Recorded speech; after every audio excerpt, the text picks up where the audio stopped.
Los rumores en la sala de conferencias de la planta 40 llevaban semanas propagándose. Sebastian Cole, el despiadado jefe mafioso que gobernaba el imperio Blackstone con mano de hierro, ya no podía ignorarlos. Arya Bennett, la mujer de la limpieza del turno de noche, una joven frágil con inquietantes ojos ámbar que se mantenía al margen, había sido vista accediendo a zonas restringidas después de medianoche. Las cámaras de seguridad la captaron merodeando por los ordenadores del departamento financiero, colándose en la sala de servidores cuando creía que nadie la veía e incluso conectando dispositivos USB a máquinas que contenían los datos más sensibles de la organización. Con la guerra clandestina contra la familia Moretti llegando a un punto crítico y los rumores de un topo dentro de su imperio, Sebastian no podía arriesgarse a una posible traición.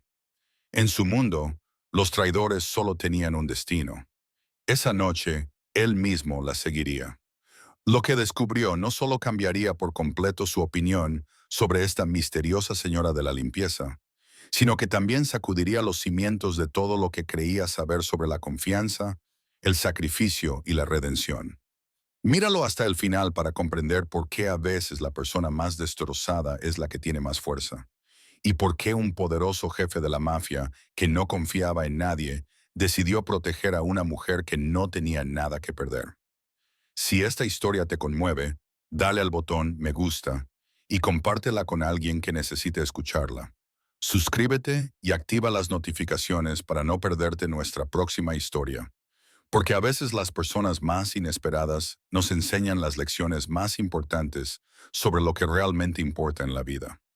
Sebastian Cole se despertó a las 5 de la mañana, como todos los días, en el ático del edificio más alto de Manhattan.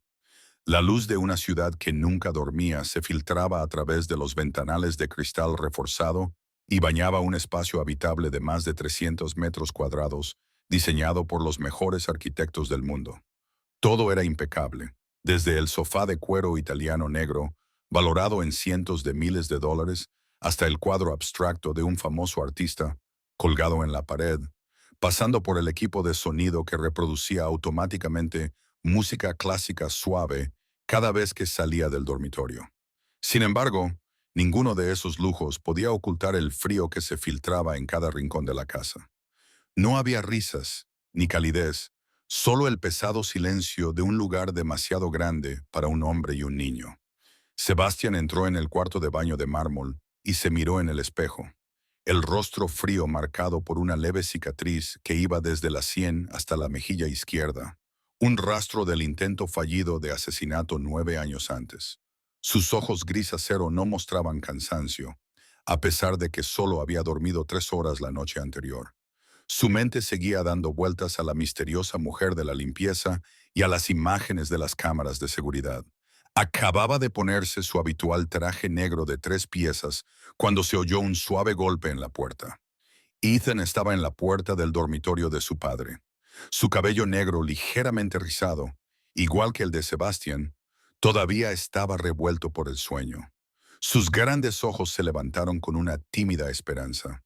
«Papá, ¿puedo desayunar contigo?» La voz del niño de 8 años era muy baja, como si temiera que se lo negaran. Sebastián miró a su hijo y en ese momento, el hielo del rostro del jefe de la mafia se derritió un poco. Asintió con la cabeza, puso una mano sobre el hombro de Ethan y lo acompañó al comedor, donde la niñera había preparado el desayuno. Se sentaron uno frente al otro en una mesa con capacidad para 20 personas, pero con solo 2 platos en un extremo. Ethan comía despacio, mirando a su padre como si quisiera decir algo. Sebastian notó la inquietud en los ojos de su hijo, dejó el cuchillo y le preguntó si había algo que quisiera decir. Ethan dudó antes de preguntar por qué su padre nunca volvía a casa para cenar, por qué no le dejaban ir al colegio como los demás niños, por qué no tenía amigos y, finalmente, la pregunta que dejó a Sebastián paralizado: ¿por qué su madre no estaba allí con ellos? La habitación pareció convertirse en hielo. Sebastián miró a los ojos claros de su hijo, unos ojos iguales a los de la mujer que lo había traicionado, y sintió el dolor familiar retorciéndose en su pecho. No podía decirle la verdad a Ethan, que su madre había vendido información al enemigo. que había casi destruido el imperio que su padre había construido con sangre, que le había perdonado la vida solo porque llevaba a Ethan en su vientre, que había huido y luego había muerto al dar a luz. Así que solo le dijo que la madre de Ethan se había ido muy lejos y no podía volver. Y le prometió que intentaría volver a casa antes y que encontraría la manera de que Ethan tuviera amigos. Ethan asintió y trató de sonreír, aunque sus ojos seguían tristes. A las 7:00 de la mañana, Sebastián salió del ático, dejando a Ethan con la niñera y dos guardaespaldas que lo vigilaban las 24 horas del día. En el ascensor privado que bajaba al sótano, se miró en el espejo y vio que su rostro había recuperado su habitual frialdad. En el Maybach negro que se deslizaba por las calles de Manhattan, Sebastián pensó en su exmujer, en la noche en que descubrió la traición, en la mirada de sus ojos cuando la pilló copiando datos clasificados para Víctor Moretti. Había amado, había confiado en ella, se había abierto a ella, y ella le había apuñalado por la espalda sin dudarlo. Desde ese momento, Sebastián juró que nunca volvería a confiar en ninguna mujer. Su corazón se había congelado por completo, dejando solo un pequeño rincón para Ethan.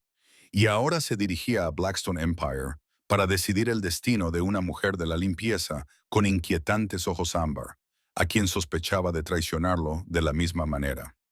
El edificio del Imperio Blackstone se alzaba en el centro del distrito financiero de Manhattan como una fortaleza de cristal y acero, con 60 pisos de altura.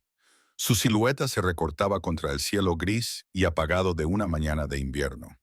Para el mundo exterior, era la sede de una de las corporaciones de inversión más poderosas de Estados Unidos, que gestionaba decenas de miles de millones de dólares en activos y poseía acciones en innumerables empresas, desde inmobiliarias hasta tecnológicas. Pero para aquellos que sabían mirar más allá de la brillante superficie, Blackstone Empire era el corazón de un imperio en la sombra que controlaba toda la costa este. Desde casinos secretos hasta redes de préstamos usureros, desde tráfico de armas hasta contratos de los que nadie se atrevía a hablar a la luz del día, Sebastián salió de su ascensor privado en la planta 40, donde solo aquellos en quienes más confiaba podían poner un pie. Dos guardaespaldas vestidos con trajes negros permanecían rígidos como estatuas a ambos lados de la puerta y se inclinaban al pasar su jefe. El pasillo que conducía a la sala de conferencias principal estaba revestido con una gruesa moqueta y las paredes estaban decoradas con pinturas clásicas valoradas en millones de dólares. Sin embargo, el aire era frío y sofocante. Dentro de la sala de conferencias, 12 hombres ya estaban sentados alrededor de una mesa de roble negro de más de 10 metros de largo. Eran los lugartenientes más importantes de Sebastián. Cada uno de ellos controlaba un sector de su imperio, y cada uno sabía que la lealtad era lo único que lo mantenía con vida. Sebastián ocupó la silla a la cabecera de la mesa sin decir una palabra, y dejó que su mirada recorriera cada rostro. El silencio se prolongó hasta hacerse insoportable. La reunión comenzó con un informe sobre la guerra con la familia Moretti. Víctor Moretti había atacado dos de las operaciones de Sebastián en el último mes, matando a 4 hombres y robando un cargamento de armas por valor de $2 millones. Se estaba volviendo cada vez más agresivo, como si supiera cada movimiento que haría el Imperio Blackstone antes de que ocurriera. Sebastián escuchó en silencio, con sus ojos gris acero sin revelar nada, hasta que Daniel Mercer, el jefe de seguridad, se levantó y arrastró a un hombre a la sala. El hombre se llamaba Marco, tenía 32 años y era responsable de logística desde hacía 5 años. Marco estaba esposado, con la cara magullada y los ojos desorbitados por el pánico, mientras lo obligaban a arrodillarse ante Sebastián. Daniel informó fríamente que habían descubierto que Marco llevaba 3 meses vendiendo información a Moretti, incluidos horarios de transporte y listas de instalaciones secretas. Marco lloraba y suplicaba, diciendo que lo habían obligado, que Moretti había amenazado a su familia, que no había tenido otra opción. Sebastián se levantó y se colocó delante del traidor, y la sala pareció congelarse. Miró a Marco con ojos desprovistos de piedad y dijo con una voz aterradoramente suave que en este mundo todo el mundo tenía una opción y que Marco había elegido mal. Nadie tuvo tiempo de reaccionar. Sebastián sacó la pistola que llevaba oculta en su traje y disparó un solo tiro en la frente de Marco. El disparo resonó en la sala sellada como un trueno, y luego solo quedó el silencio. El cuerpo de Marco se desplomó en el suelo, y la sangre se extendió por la costosa alfombra.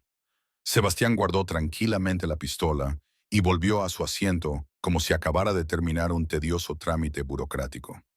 Los 11 hombres que quedaban en la sala apenas se atrevían a respirar. Era un recordatorio de que la traición solo tenía un final, y Sebastian Cole nunca dudaba a la hora de actuar.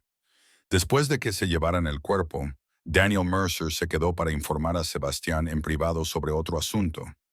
Abrió su ordenador portátil y proyectó las imágenes de las cámaras de seguridad del edificio en la pantalla. Sebastián vio a la delgada mujer de la limpieza, con el pelo castaño recogido en un moño alto y los ojos ámbar bajos, mientras empujaba su carrito por el pasillo. Pero lo que vino después fue lo que le llamó la atención. La cámara la mostraba entrando en la oficina de finanzas 5 noches seguidas durante la semana anterior. Cada vez permanecía entre 45 minutos y más de 1 hora, sentada frente al ordenador, escribiendo sin parar e incluso conectando una memoria USB al puerto. Daniel sugirió arrestarla inmediatamente e interrogarla utilizando los métodos habituales de la organización, pero Sebastian le ordenó que se detuviera. Algo no cuadraba. Si era una espía, ¿por qué actuaba de forma tan abierta? Si vendía información, ¿dónde estaba el dinero? Era evidente que seguía siendo pobre. Sebastián se quedó mirando la pantalla, el rostro cansado pero intensamente concentrado de Ara Bennett, y decidió que encontraría la respuesta por sí mismo antes de tomar medidas. A las 10 de la noche, cuando los últimos empleados de Blackstone Empire abandonaron el edificio y las luces de las oficinas se apagaron lentamente, Arya Bennett comenzó su turno. Sacó el pesado carro de limpieza del almacén del sótano, entró en el ascensor de servicio y pulsó el botón para subir. En el espejo del ascensor se vio a sí misma y casi no reconoció a la mujer que le devolvía la mirada.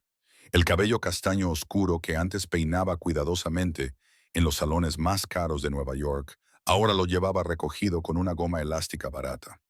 Los ojos ámbar que antes se iluminaban al analizar complejos informes financieros, ahora estaban hundidos por la falta de sueño, con ojeras como moretones debajo. Sus pómulos estaban más marcados porque había perdido casi 10 kilos en los últimos 3 años. Las comidas que se saltaba para ahorrar dinero para la medicina de Lucas estaban consumiendo lentamente su cuerpo desde dentro. El uniforme azul oscuro de conserje le quedaba holgado. Tenía que remangarse las mangas 2 veces para que le quedaran bien, y las zapatillas gastadas con los tacones desgastados eran lo único que conservaba de su antigua vida. Se miró las manos, los dedos que antes volaban sobre los teclados moviéndose. Millones de dólares, ahora ásperas y agrietadas por los productos químicos de limpieza. Se cortaba las uñas casi hasta la piel para que no se engancharan al fregar los inodoros. Tenía 28 años, pero aparentaba más de 35. El ascensor se detuvo en la planta 15 y Arya comenzó su trabajo habitual. Empujó el carrito por cada oficina, recogiendo basura, limpiando escritorios, aspirando alfombras, puliendo cristales. Cada habitación le recordaba lo que había perdido. Los escritorios de roble pulido, como el que una vez tuvo en Morgan Whitfield, las pantallas de ordenador llenas de gráficos financieros como los que trabajaba cada día, los certificados en las paredes como los que una vez se enorgullecía de poseer antes de que le quitaran todo. Se detuvo ante una oficina con paredes de cristal con vistas a Manhattan por la noche, las luces de la ciudad brillando como 1 millón de estrellas caídas a la tierra. 3 años antes se había parado frente a una ventana como esta, con un elegante traje gris, el cabello profesionalmente rizado, una taza de café en la mano, sintiendo que el mundo estaba a su alcance. Arya Bennett, de 25 años, la analista financiera más joven en ser ascendida en Morgan Whitfield, a quien sus colegas llamaban la prodigio de los datos, la que podía mirar un balance y ver anomalías que nadie más veía. Esa imagen se hizo añicos como cristales rotos al volver el recuerdo de aquel fatídico día. Recordó aquella mañana en la que estaba a punto de presentar su informe en el que denunciaba a Richard Whitfield, el director financiero de la empresa, por blanqueo de dinero. Había reunido pruebas durante 2 meses, con cuidado y en silencio, creyendo que estaba haciendo lo correcto. Pero había sido ingenua. Richard Whitfield conocía cada paso que ella daba. Lo había preparado todo. Y cuando la puerta de su oficina se abrió de golpe a las 9 de la mañana, no eran sus superiores los que venían a por el informe, sino 2 agentes federales con una orden de arresto. Argia recordaba el frío de las esposas alrededor de sus muñecas, el tintineo del metal resonando en la silenciosa oficina. Recordaba las miradas de sus colegas, que antes la admiraban y ahora la miraban como si fuera una delincuente. Recordaba los susurros, los murmullos y, sobre todo, el rostro de Richard Whitfield al final del pasillo, sonriendo triunfante mientras se la llevaban. La había incriminado por malversar $8 millones con pruebas tan perfectas que ni siquiera su abogado podía refutarlas. Arya parpadeó y se apartó del recuerdo. Sus lágrimas se habían secado hacía tiempo. Ya no tenía fuerzas para llorar. Apretó con fuerza el mango de la fregona, recordándose a sí misma que no tenía derecho a derrumbarse. No ahora, no mientras Lucas aún la necesitara. Continuó trabajando, limpiando cada baldosa, fregando cada rincón y esperando el momento en que pudiera colarse en la oficina de finanzas. Recordó la contraseña que había visto escribir a un descuidado analista junior a principios de esa semana para continuar con su investigación secreta. Una investigación que no sabía que estaba siendo vigilada cada segundo por los ojos gris acero de Sebastian Cole. A las 7:02 de la madrugada, Arya se detuvo para descansar en un rincón oscuro del pasillo de la planta 20, donde las cámaras de seguridad no llegaban. Se sentó en el frío suelo, con la espalda apoyada en la pared, con las piernas doloridas tras 5 horas de pie. Sacó el viejo teléfono del bolsillo. La pantalla tenía una larga grieta que iba desde la esquina superior izquierda hasta el centro, y su corazón casi se detuvo cuando vio 3 llamadas perdidas del Dr. Thompson, el cardiólogo que trataba a Lucas. Nadie llamaba después de medianoche a menos que pasara algo grave. Con manos temblorosas, devolvió la llamada, y cada tono se alargaba hasta parecer eterno. El Lord Thompson respondió de inmediato, con voz grave y baja, y le dijo que acababa de revisar los últimos resultados de las pruebas de Lucas y que la situación no era buena. La válvula cardíaca del niño se le estaba debilitando más rápido de lo esperado, y si no se le practicaba una cirugía de reemplazo en un plazo de 3 meses, su corazón no aguantaría mucho más. Arya se mordió el labio hasta sangrar y se obligó a mantener la voz firme mientras preguntaba por el coste. La cifra que le dio el Dr. Thompson fue como una puñalada en el pecho, $300,000, incluyendo la cirugía, la recuperación, la medicación y el seguimiento a largo plazo. Y como Arya estaba a la espera de juicio por un delito de malversación, ninguna compañía de seguros la aceptaba y ningún programa de asistencia médica le cubría los $300,000. Con un salario de conserje de $12 la hora, tendría que trabajar sin comer ni dormir durante más de 10 años para ganar esa cantidad. Y a Lucas solo le quedaban 3 meses. El doctor Thor Thompson añadió que lo sentía, que ojalá pudiera hacer más, pero que el hospital tenía sus normas y no podía realizar la cirugía sin una garantía financiera. Arya tragó saliva con dificultad, sintiendo como si estuviera tragando un carbón ardiente. Luego dijo con una calma sorprendente que lo entendía, que encontraría una manera y pidió tiempo. Cuando terminó la llamada, Arya se quedó mirando la pantalla negra del teléfono y la pared que había construido durante 3 años para contenerse. Las lágrimas comenzaron a brotar. Pensó en sus padres, en el accidente de coche de hacía 9 años que se los había llevado en una sola noche. Recordó la llamada de la policía a las 3 de la madrugada. Recordó el llanto de Lucas cuando le dijo que sus padres nunca volverían a casa. Tenía 19 años y acababa de empezar su segundo año de universidad. Y de repente tuvo que convertirse en madre, padre, todo para un niño de 9 años que estaba aterrorizado y afligido. Se tomó un año sabático para estabilizar todo. Trabajó en 3 empleos a la vez para pagar el alquiler y cuidar de Lucas. Y luego volvió a las clases nocturnas mientras trabajaba durante el día. Se había graduado como la mejor de su clase, No porque fuera más inteligente que los demás, sino porque no tenía derecho a fracasar. Lucas necesitaba que ella tuviera éxito. Lucas necesitaba que ella fuera fuerte, y ella lo había conseguido hasta que Richard Whitfield lo destruyó todo. Ahora sentada en un rincón oscuro de un edificio que pertenecía a otra persona, Arya miró sus manos bajo la tenue luz. Dedos que una vez habían tecleado para analizar transacciones por valor de millones de dólares, que habían firmado informes capaces de cambiar mercados enteros, y que ahora estaban rojos y agrietados de fregar suelos y retretes. Hacía mucho tiempo que no se pintaba las uñas, y el olor de los productos químicos de limpieza parecía incrustado en cada línea de sus huellas dactilares. Pero Arya no lloraba. Había llorado demasiado en los primeros meses después de su arresto. Lloró hasta que no le quedaron lágrimas. Ahora solo sentía una fría determinación surgiendo en su interior. $300,000, 3 meses, un juicio que podría enviarla a prisión durante 20 años y un hermano muriendo lentamente porque no había dinero para salvarlo. No tenía derecho a rendirse. No tenía derecho a caer. Tenía que seguir luchando. Tenía que encontrar pruebas de su inocencia. Tenía que desenmascarar a Richard Whitfield antes de que destruyera por completo su vida. Y la de Lucas.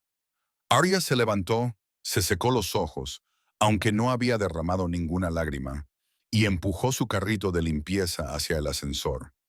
Esa noche, después de terminar su trabajo, volvería a colarse en la oficina de finanzas para seguir rastreando el dinero sucio de Richard Whitfield.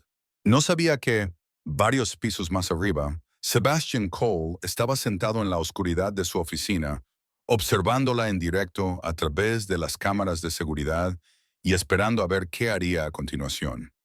Sebastian estaba sentado solo en su oficina privada de la planta 40, con la única luz de la habitación procedente de la enorme pantalla de ordenador que tenía delante. Ya eran más de las 2 de la madrugada y Blackstone Empire estaba envuelto en silencio, pero él no tenía intención de irse a casa. En la pantalla, la imagen de Arya Bennett aparecía con gran detalle gracias a las cámaras de alta resolución que había instalado por todo el edificio. La vio empujar el carro de limpieza hacia el ascensor, limpiar cada oficina con movimientos mecánicos, como una máquina, sentarse en un rincón oscuro del pasillo y mirar fijamente su teléfono. No podía oír la conversación, pero veía cómo se le encogían los hombros, cómo le temblaban las manos alrededor del teléfono, cómo se mordía el labio como si estuviera conteniendo algo.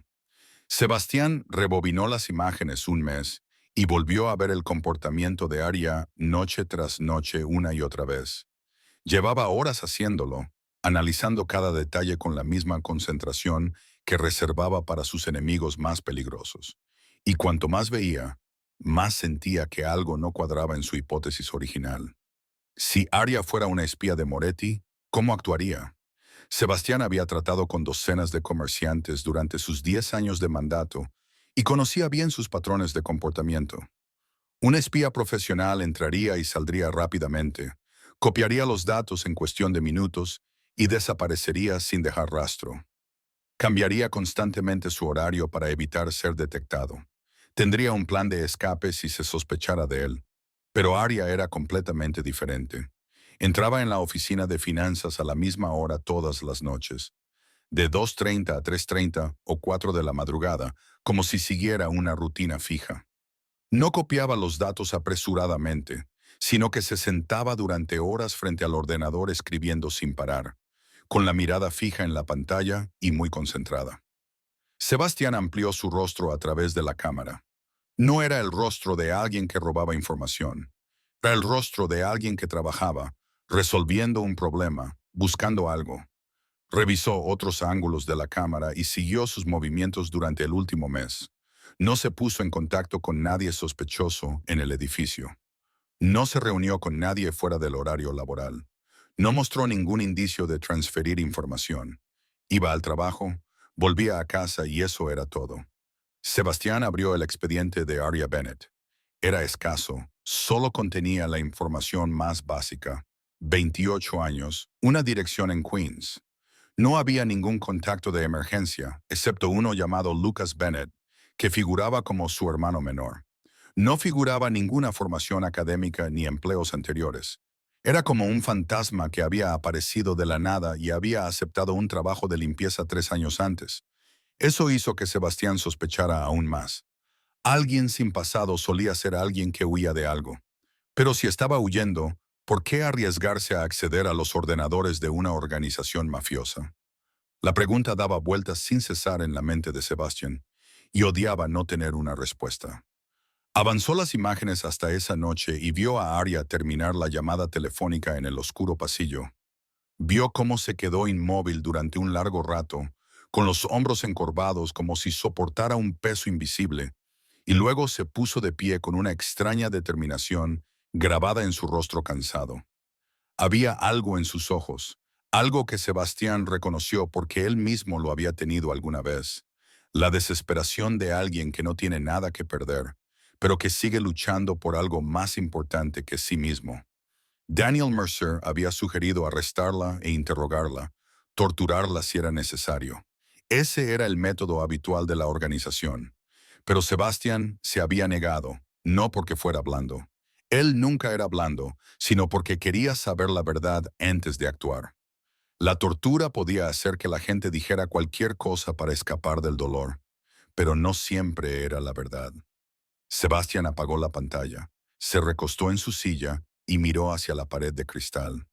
Manhattan brillaba abajo como una alfombra de diamantes negros, pero él no veía su belleza. Solo veía preguntas. ¿Quién era Arya Bennett? ¿Qué quería? ¿Para quién trabajaba? ¿Y por qué? No podía dejar de pensar en sus inquietantes ojos ámbar. Sebastián se levantó, tomó una decisión. Mañana por la noche no se quedaría allí sentado mirando las cámaras. Seguiría él mismo a la misteriosa mujer de la limpieza a donde quiera que fuera después de salir de Blackstone Empire y encontraría las respuestas con sus propios ojos. A la noche siguiente, Sebastián no se sentó en su oficina a mirar las cámaras como de costumbre. En su lugar, aparcó su Maybach negro en un rincón sombreado del garaje subterráneo del segundo piso, desde donde podía ver la salida de los empleados sin ser visto. Había apagado su teléfono, rechazado todas las citas y le había dicho a Daniel que tenía un asunto privado que atender esa noche. El jefe mafioso más poderoso de la costa este se sentó solo en la oscuridad, esperando a que una mujer de la limpieza terminara su turno y se encontró preguntándose qué estaba haciendo. El reloj del salpicadero marcaba las 5:45 de la mañana cuando la puerta lateral del edificio se abrió y Arya Bennett salió. Todavía llevaba el uniforme azul oscuro de conserje y una mochila gastada al hombro. Su postura era cansada, pero extrañamente erguida, como alguien que se negaba a doblegarse. Sebastián la vio cruzar el garaje con pasos rápidos hacia la esquina más alejada, donde estaban aparcados los coches de los empleados más antiguos, lejos de la zona de los ejecutivos. Su coche le hizo fruncir el ceño. Era un viejo Honda Civic de al menos 15 años.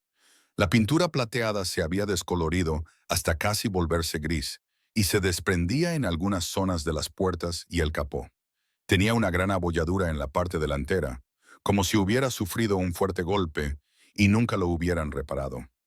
Cuando Arya arrancó el motor, este rugió en el garaje vacío como el suspiro de una criatura envejecida que se obliga a seguir adelante un día más. Sebastián esperó a que ella saliera antes de arrancar su propio coche. Manteniendo una distancia de 3 coches y comenzando el seguimiento, Arya condujo hacia el este, dejando atrás el brillante centro de Manhattan, con sus rascacielos y tiendas de lujo, y se dirigió a Queens cruzando el puente de Queensboro. Sebastián sintió inmediatamente el cambio de escenario a medida que se adentraban en la madriguera. Las calles anchas y limpias de Manhattan dieron paso a carreteras más estrechas, aceras agrietadas, grafitis pintados en las paredes y pequeñas tiendas con letreros descoloridos en español o chino. Esta era una parte de Nueva York. Sebastián rara vez entraba en el mundo de los trabajadores con bajos ingresos, de las familias numerosas apiñadas en pequeños apartamentos, de los sueños americanos aplastados por la realidad. Arya se detuvo frente a una pequeña farmacia en una esquina, con un letrero en la puerta que decía Farmacia Martínez y letras más pequeñas que anunciaban los precios más bajos de la zona. Sebastián aparcó a media manzana de distancia y bajó ligeramente la ventanilla para observar. La mujer de la limpieza entró y a través del cristal pudo verla de pie en el mostrador hablando con el anciano farmacéutico. Pasaron 10 minutos, luego 15. Sebastián se inquietó, incapaz de entender por qué comprar medicamentos llevaba tanto tiempo. Entonces vio algo que le oprimió el pecho de una forma que no esperaba. Argia sacó una pequeña cartera gastada de su bolsillo y la vació sobre el mostrador. No había billetes, solo monedas. Montones de monedas que contó una por una, apilándolas en pequeñas columnas sobre la superficie de cristal, mientras el farmacéutico esperaba pacientemente, como si fuera algo habitual. Sebastián la observó contar y volver a contar, vio cómo se le tensaban los hombros cuando el total no parecía ser suficiente. La vio buscar de nuevo en su mochila unas cuantas monedas sueltas más. Vio el breve alivio que se dibujó en su rostro cansado cuando por fin tuvo suficiente para recibir la pequeña bolsa de medicinas de las manos del farmacéutico. Este no era el comportamiento de una espía que ganaba dinero vendiendo secretos. Era el comportamiento de alguien que vivía al día con sus últimas monedas. Sebastián había visto muchas cosas en su vida: muerte, traición, crueldad humana, pero nunca había visto a alguien contar monedas para comprar medicinas y mantener una postura tan orgullosa y erguida. Ella no mendigaba, no intentaba parecer digna de lástima. Simplemente pagaba lo que necesitaba con lo que tenía. Arya salió de la farmacia con la pequeña bolsa de medicinas como si fuera un tesoro precioso. Volvió a su coche y siguió conduciendo, sin saber que el Maybach negro la seguía silenciosamente y que el hombre que iba dentro ya no la miraba solo con ojos de pura sospecha. Arya no condujo a casa como Sebastian esperaba. En cambio, el viejo Honda Civic se adentró en la zona este de Queens por calles que se volvían más deterioradas a cada manzana, bordeadas de casas de ladrillo rojo construidas en la década de 1940, con ventanas enrejadas y escalones de hormigón agrietados. Sebastián mantuvo una mayor distancia porque su Maybach llamaba demasiado la atención allí, como un diamante perdido entre la grava. Argia se detuvo frente a un viejo edificio de 2 pisos en una esquina. Sus paredes de ladrillo estaban descoloridas por el paso del tiempo. Su toldo de hierro oxidado y un letrero de madera desgastado sobre la puerta decía East Side Community Center, en pintura azul descascarillada. Sebastián aparcó a casi una manzana de distancia, donde aún persistían las sombras de la madrugada, y observó a través del parabrisas. Arya salió del coche y lo primero que él notó fue la forma en que se enderezó, abriendo los hombros como si una carga invisible se hubiera desprendido de ella en el momento en que llegó. Empujó la puerta y entró. A través de las ventanas polvorientas, Sebastián pudo ver un espacio abierto con viejas mesas de madera, sillas de plástico desiguales y una gran pizarra blanca en la pared. Una mujer de mediana edad, con el pelo negro y espeso recogido en un moño, de figura redondeada y sonrisa cálida, salió de detrás del mostrador de recepción para saludar a Arya. Sebastián vio cómo la mujer la abrazaba como a una hija perdida hace tiempo, y Arya le devolvió el abrazo con fuerza, apoyando la cara en el hombro de la mujer con una sensación de paz que él nunca había visto antes en ella. Hablaron brevemente, y luego Arya desapareció hacia la parte trasera del edificio, como para preparar algo. Unos 15 minutos más tarde, comenzaron a llegar pequeños grupos de jóvenes, que entraban en el centro con las caras somnolientas de quienes se despiertan temprano un sábado por la mañana. Sebastián contó entre 12 y 15, en su mayoría adolescentes de entre 14 y 18 años, vestidos con sencillez, algunos con mochilas, como si se dirigieran al colegio. Eran de todo tipo de orígenes: negros, morenos, asiáticos, blancos, un pequeño retrato de los niños que crecen en los barrios más pobres de Nueva York. Y entonces Sebastián vio lo que le hizo inclinarse hacia adelante, con sus ojos gris acero muy abiertos por la sorpresa. Ariel salió de la trastienda y ya no era la mujer de la limpieza que había visto durante semanas. Seguía llevando el uniforme azul oscuro y el pelo recogido de forma sencilla, pero todo lo demás había cambiado. Su espalda estaba recta como la de un oficial militar. Sus pasos eran seguros y precisos, y sus ojos ámbar brillaban con un fuego que él nunca había visto. Se plantó ante los adolescentes como una profesora ante su clase. Y lo más sorprendente era cómo la miraban, no con aburrimiento o indiferencia, sino con auténtico respeto y plena atención, como si cada palabra que ella pronunciaba fuera importante. La mujer de mediana edad, que Sebastián supuso que era la gerente del centro, se quedó en un rincón, observando con una sonrisa orgullosa. Arria dijo algo, y el grupo estalló en una risa relajada, y luego se sentaron en las mesas dispuestas en forma de U alrededor de la pizarra. Arria tomó un rotulador y comenzó a escribir, y Sebastián se esforzó por leer a través del cristal sucio, viendo solo formas borrosas de números, gráficos y palabras como presupuesto, tasa de interés, inversión, escritas con una letra clara y firme. La mujer de la limpieza del turno de noche estaba enseñando finanzas a adolescentes pobres un sábado por la mañana. Sebastián se quedó inmóvil en el coche, tratando de procesar lo que acababa de ver. Se había preparado para muchas posibilidades. Que se hubiera reunido con un contacto de Moretti, que hubiera pasado información a un enemigo, que fuera una espía infiltrada para destruir su imperio. Pero no se había preparado para esto. Una misteriosa mujer de la limpieza que se colaba en la oficina financiera de la mafia por la noche y se levantaba temprano para dar clases gratuitas a niños olvidados. Algo no encajaba en este cuadro, y Sebastián decidió que tenía que investigar más a fondo para encontrar la pieza que faltaba. Sebastián esperó otros 10 minutos, observando los alrededores para asegurarse de que nadie prestaba atención al lujoso coche aparcado en un lugar inusual en el barrio pobre. Luego salió. Se había quitado la chaqueta y la corbata, y solo llevaba una camisa negra con las mangas remangadas, tratando de parecer menos un jefe mafioso y más un hombre corriente. Caminó hasta el centro comunitario. Empujó suavemente la puerta principal y entró. La mujer de mediana edad de la recepción lo miró con curiosidad, pero sin sospechar nada, y le preguntó si podía ayudarlo. Sebastián respondió con calma que había oído que allí se impartían clases gratuitas y quería echar un vistazo. La mujer se presentó como Rosa Martínez, la directora del centro, y sonrió, diciendo que había llegado en el momento adecuado porque la clase de la señorita Bennett acababa de empezar, y le indicó que se dirigiera a la gran sala al final del pasillo. Sebastián asintió con la cabeza en señal de agradecimiento y siguió sus indicaciones.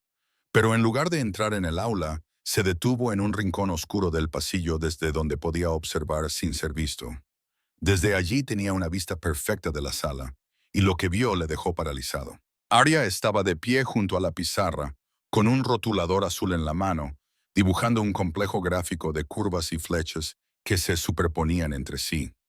Estaba explicando el interés compuesto y cómo los bancos y las entidades de crédito utilizaban pequeñas cifras aparentemente inofensivas para atrapar a los consumidores en ciclos interminables de deuda. Su voz era clara y convincente. No era el tono seco de alguien que solo conocía la teoría, sino la voz de alguien que realmente había trabajado en el sector, que había visto cómo funcionaban esos números en la realidad, que comprendía su poder y su peligro. Utilizaba ejemplos reales que los adolescentes podían entender. Sobre una tarjeta de crédito que ofrecía una tienda de ropa con un 20% de descuento, pero con un tipo de interés anual del 27%. Sobre un préstamo para comprar un coche con un interés bajo, pero con comisiones ocultas escandalosamente altas. Sobre los trucos de marketing que utilizaban las entidades financieras para engañar a los desinformados. Sebastián reconoció inmediatamente que no se trataba del conocimiento de alguien que había aprendido por su cuenta en Internet o leyendo unos cuantos libros. Era el conocimiento de una profesional, alguien con formación y experiencia real en finanzas. La forma en que explicaba conceptos complejos con un lenguaje sencillo, la forma en que se anticipaba a las preguntas de los alumnos antes de que las formularan. La forma en que conectaba las ideas en un todo coherente, todo ello demostraba un nivel que requería años de estudio y trabajo para alcanzarlo. Una chica llamada María, de unos 16 años, con largo cabello negro y ojos inteligentes, Levantó la mano para preguntar cómo reconocer las estafas financieras que se propagaban en las redes sociales. Arya sonrió, dejó el rotulador y se sentó en el borde del escritorio, explicando como si contara una historia a sus amigos. Habló de las señales de alerta, las promesas de rendimientos inusualmente altos, la presión para decidir de inmediato, la comprobación de la información de la empresa a través de fuentes oficiales y cómo los estafadores explotaban la codicia y el miedo humanos. Dio un ejemplo de un esquema Ponzi que había visto una vez sin decir dónde ni cuándo, pero con detalles tan específicos que Sebastián supo que era real. La lección continuó con un ejercicio práctico sobre presupuestos personales. Arya repartió hojas con ejercicios de simulación y pidió a los alumnos que planificaran los gastos de un joven trabajador con el salario mínimo. Recorrió la sala, deteniéndose en cada mesa y guiando a cada alumno con infinita paciencia. Sebastián la vio agacharse a la altura de los ojos de un chico que tenía dificultades, con una voz suave y alentadora en lugar de crítica. No enseñaba desde arriba como una autoridad, sino como una hermana mayor o una amiga, compartiendo conocimientos de supervivencia con hermanos menores. Al final de la clase, Arya abrió una gran bolsa que había traído del coche y comenzó a repartir ordenadores portátiles antiguos reacondicionados a los alumnos que habían completado el curso básico. Sebastián reconoció que eran máquinas de Blackstone Empire, dispositivos desechados y almacenados para su destrucción. Ella no estaba robando datos, estaba reutilizando residuos para ayudar a niños pobres. Sebastián se quedó en el pasillo, en las sombras, mirando a la misteriosa mujer de la limpieza con una mirada completamente nueva. Y, por primera vez en muchos años, el jefe de la mafia no sabía qué debía hacer a continuación.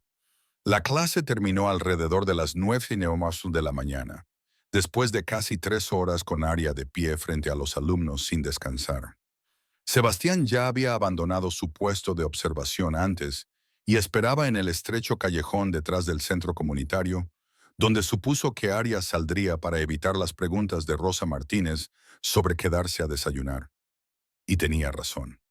Unos 20 minutos después de que la clase se dispersara, la puerta trasera se abrió y Arya salió. Su mochila era ahora más ligera, tras haber regalado todos los ordenadores portátiles. Caminó rápidamente hacia su Honda Civic, aparcado en la esquina, con la cabeza gacha y los hombros encogidos, como si intentara hacerse más pequeña e invisible. Pero entonces se detuvo de repente, con la espalda rígida y la cabeza ligeramente inclinada, como un ciervo que capta el olor de un cazador. Sebastián supo que ella lo había detectado.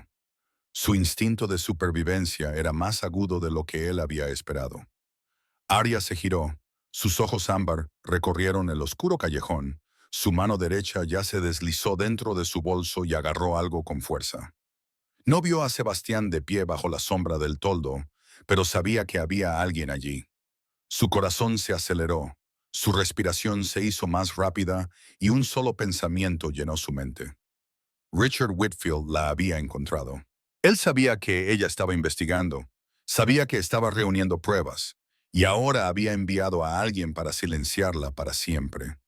Arya sacó el spray pimienta de su bolso, la única arma de autodefensa que podía permitirse, y empezó a correr hacia su coche.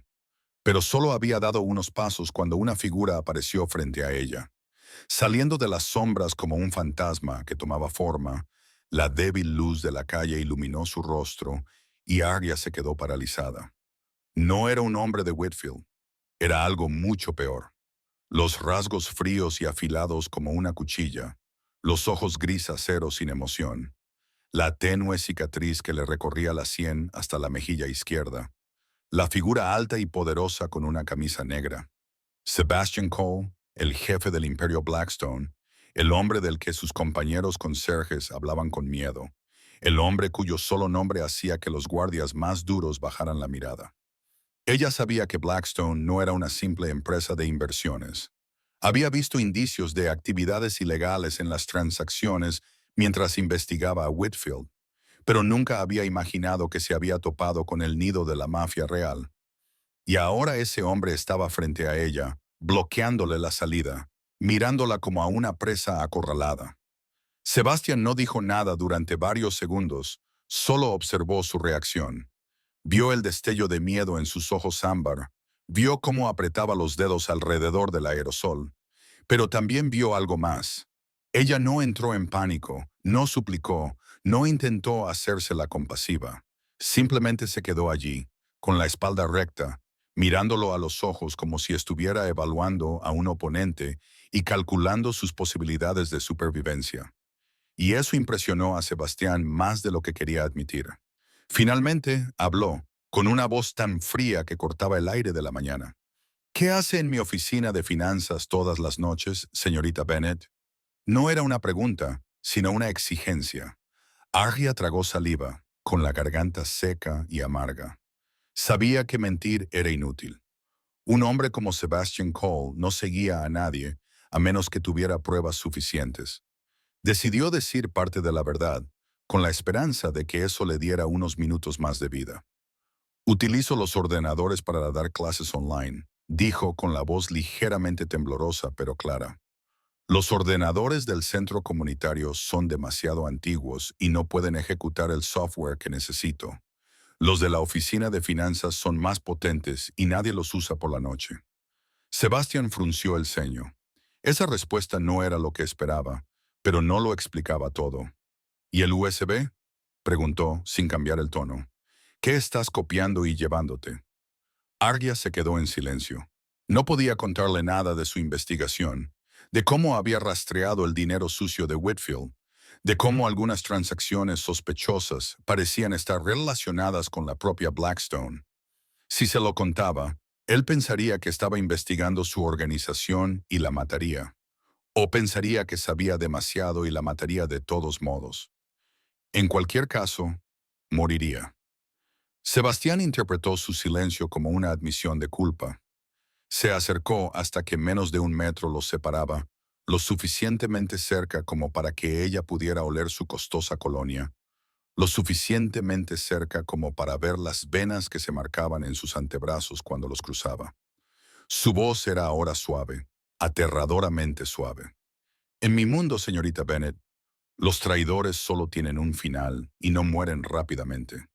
Arya sintió que su sangre se helaba, pero no retrocedió, no suplicó, no lloró. Miró directamente a los ojos gris acero del jefe de la mafia, y en ese momento decidió que si tenía que morir esa noche, moriría con dignidad y no como un animal tembloroso ante un cazador. Arya respiró hondo, obligándose a controlar el ritmo frenético de su corazón. Sabía que estaba frente a la muerte. Sabía que el hombre que tenía delante podía acabar con su vida allí mismo sin que nadie lo supiera jamás. Su cuerpo desaparecería como si nunca hubiera existido, y Lucas esperaría eternamente a una hermana que nunca volvería. El pensamiento de Lucas le atravesó el pecho y de repente el miedo a morir se desvaneció, sustituido por una extraña calma. Llevaba mucho tiempo preparada para este momento. Desde el día en que decidió investigar a Richard Whitfield, sabiendo lo peligroso que era, desde el día en que se coló en la oficina de finanzas de Blackstone, sabiendo cuáles podrían ser las consecuencias, no tenía miedo a morir. Solo temía morir antes de que Lucas fuera salvado. Arya miró directamente a los ojos gris acero de Sebastián y habló con una calma que la sorprendió incluso a ella misma. Puedes matarme. No te pido que me perdones la vida porque sé que en tu mundo suplicar no tiene sentido. Pero te pido una cosa, solo una cosa, antes de que hagas lo que pretendes hacer. Sebastián no dijo nada. Solo la miró con el ceño fruncido, con una mezcla de curiosidad y sospecha. Había visto a mucha gente enfrentarse a la muerte. Había oído todo tipo de súplicas, desde sollozos desesperados hasta promesas de lealtad eterna, pero nunca había visto a nadie tan sereno como la delgada chica que tenía delante. Ardia continuó, con la voz ligeramente temblorosa, pero cada palabra clara. Mi hermano Lucas tiene 18 años y padece una cardiopatía congénita. Necesita una operación de sustitución de válvula en un plazo de 3 meses o morirá. El coste es de $300,000. No tengo el dinero. Nadie me lo presta. Ningún seguro me acepta. Hizo una pausa, tragó saliva y continuó. Si me mata, Lucas se quedará solo. Mi abuela tiene Alzheimer y no puede cuidar de él. Morirá solo en ese miserable apartamento, sin saber por qué su hermana desapareció de repente. Solo tiene 18 años, señor Cole. Nunca ha hecho daño a nadie. No tiene nada que ver con lo que yo he hecho. Sebastián sintió como si alguien le hubiera dado un puñetazo en el pecho, en el corazón. Ella no estaba suplicando por su propia vida. Estaba negociando con ella, no para sobrevivir, sino para asegurarse de que otra persona lo hiciera. Arya lo miró, con sus ojos ámbar brillando en la penumbra. Se lo ruego, si va a matarme, asegúrese de que Lucas se someta primero a la operación. O, si lo prefiere, deme 3 meses, solo 3 meses. Encontraré la manera de conseguir el dinero para mi hermano y después podrás hacerme lo que quieras. No huiré, no iré a la policía. No se lo diré a nadie. Lo juro por la vida de Lucas. Sebastián se quedó inmóvil, con sus ojos grises fijos en ella como si la viera por primera vez. En su mente apareció la imagen de Ethan, su hijo de 8 años con los ojos de su madre, y esa sonrisa tan poco habitual que Sebastián haría cualquier cosa por proteger. Pensó en lo que había hecho para mantener a Ethan a salvo, los enemigos que había matado, las leyes que había infringido, la moral que había pisoteado. Habría quemado el mundo si eso significaba que su hijo pudiera vivir. Y ahora, ante él, había una mujer dispuesta a hacer lo mismo, no por su hijo, sino por un hermano al que había criado desde que tenía 11 años. No lloraba, no suplicaba, no intentaba parecer digna de lástima. Simplemente se quedaba allí, con la espalda recta, la mirada fija, diciendo la verdad y aceptando las consecuencias. En sus ojos ámbar no había miedo por sí misma, solo una preocupación desesperada por otra persona. Sebastián había visto muchas cosas en su vida, pero nunca a nadie como esta chica. No sabía cuánto tiempo permaneció allí en silencio antes de hablar finalmente. Su voz seguía siendo fría, pero algo había cambiado en sus ojos. Sube al coche. Ariel parpadeó, sin entender. Sebastián repitió, con un tono que no admitía réplica. Sube a mi coche ahora mismo. Ella no sabía qué pretendía, no sabía si eso significaba la vida o la muerte, pero no tenía más remedio que obedecer. El Maybach negro se deslizó por las calles de Queens en un pesado silencio. Arya se sentó en el asiento trasero, rígida, con las manos apretadas sobre el regazo, temerosa de moverse. Sebastián se sentó a su lado. Solo unos centímetros los separaban, pero había un muro invisible entre ellos. No dijo nada en todo el trayecto. Solo miró por la ventana con una expresión indescifrable, y ese silencio era más aterrador que cualquier amenaza. Ariel no sabía a dónde iban, no sabía qué pretendía hacer él con ella. Pero cuando el coche giró por una calle familiar y se detuvo frente al viejo edificio donde ella y Lucas vivían, su corazón pareció detenerse. Él sabía su dirección. Ya la había investigado. Sebastián le dijo al conductor que esperara. Salió y la miró con ojos que no admitían rechazo. Llévame a tu apartamento. Quiero ver ese USB. Arya quería protestar. Quería decir que Lucas estaba dentro y que no quería que su hermano la viera con un extraño peligroso. Pero sabía que no tenía derecho a negarse. Guió a Sebastián por la oscura escalera, donde la luz llevaba una semana estropeada y nadie la había arreglado, pasando por paredes descascarilladas que olían a humedad hasta el pequeño apartamento al final del pasillo de la cuarta planta. Abrió la puerta con manos temblorosas y la empujó, con el corazón encogido mientras Sebastián examinaba su espacio vital.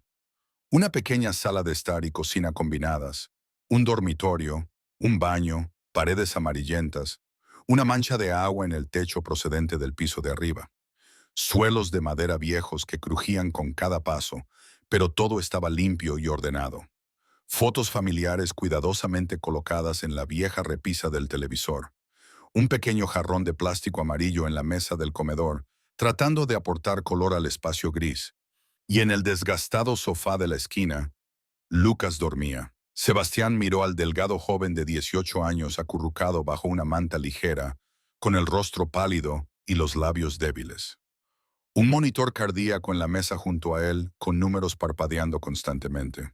Parecía más joven de lo que era, como si la enfermedad le hubiera robado la vitalidad y el crecimiento que debería haber tenido.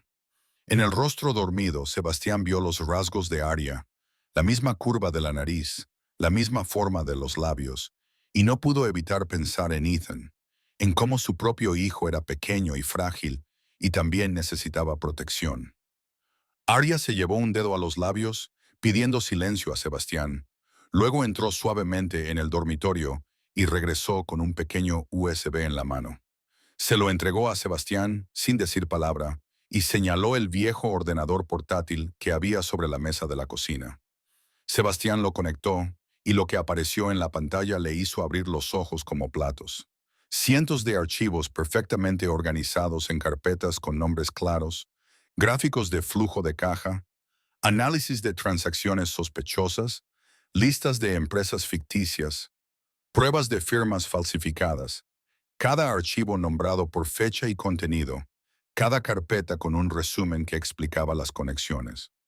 No era el trabajo de un aficionado. Era el trabajo de un analista financiero altamente cualificado que sabía exactamente qué buscar y dónde.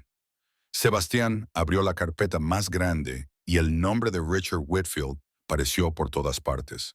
Un rastro de pruebas que demostraban que el director financiero de Morgan Whitfield dirigía una sofisticada red de blanqueo de dinero sucio a través de docenas de empresas ficticias en muchos países. Pero lo que realmente llamó la atención de Sebastián fue una carpeta más pequeña etiquetada como enlaces no identificados. La abrió y su corazón pareció dar un vuelco. Las transacciones que allí se mostraban revelaban parte del dinero sucio de Whitfield fluyendo hacia una red. Sebastián reconoció al instante la red financiera de Victor Moretti, su enemigo acérrimo, el hombre que intentaba destruir Blackstone, el hombre contra el que Sebastián había luchado durante años. Richard Whitfield estaba blanqueando dinero para Moretti justo bajo las narices de Wall Street, y la delgada mujer de la limpieza que estaba detrás de él lo había descubierto mientras intentaba demostrar su propia inocencia. Sebastián se volvió para mirar a Arya, con los ojos aún penetrantes, pero ya sin amenaza.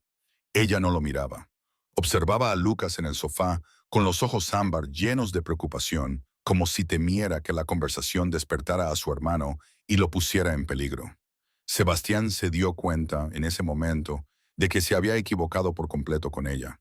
No era una espía de Moretti, ni una traidora, solo una mujer desesperada que luchaba sola contra el mundo para salvar a su hermano y limpiar su nombre. Y al hacerlo, sin quererlo, tenía la clave que podía acabar con su mayor enemigo.